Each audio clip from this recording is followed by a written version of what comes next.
ladies and gentlemen, how do you do? I'm your host, Seth Julian, welcoming you to today's session where we're going to talk about heat. With the COP27 conference is underway now in Sharm el-Sheikh in the Egyptian Sinai Peninsula. It's going to last 2 weeks. They've gotten down to business, and those of you who may not be aware, we are as a planet, and therefore as a civilization, heading into some very deep shit.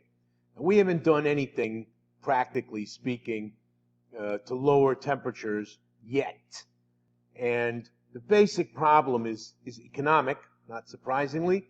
The countries that are emerging now want the wealthy countries that contributed largely to the pollution in the atmosphere that's heating up our planet to pay for their cleanup. And there's something to that.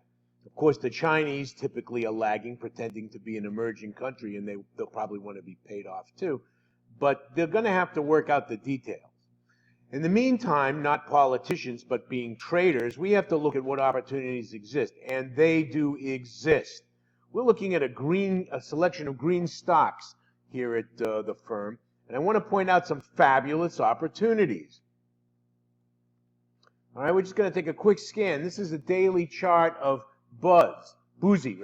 Buzzi is an Italian concrete aggregates manufacturer that's working on making other aggregates more green, and voom. These wind farms and these solar fields require concrete. Okay, enough said. That's Buzzi. Let's take a look at Heidelberg Cement. Also on the upswing. These are this is an hourly chart. Let's give you a daily chart of Heidelberg Cement. Also, on the upswing, approaching its 200-day moving average.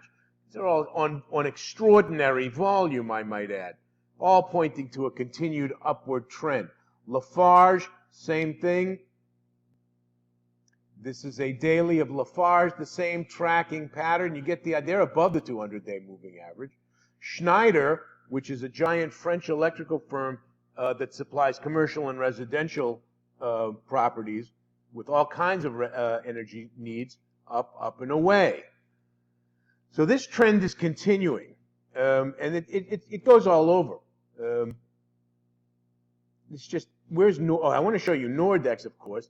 This is Europe's largest power manufacturer, not doing as well as you might expect, but on the upswing. And as consciousness rises about what the hell's really going on with this climate disaster, that we're in, I shouldn't say that we're heading toward, we're in, these companies are going to need more first.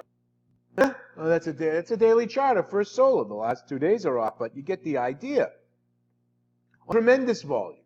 Slightly falling off here, but nonetheless, these are longer-term investments we're speaking about here, and they're looking good. I also want to focus not only on the green stocks, but let's take a look at the energy group. Where the hell's energy? Right there. You're going to see some unbelievable players here.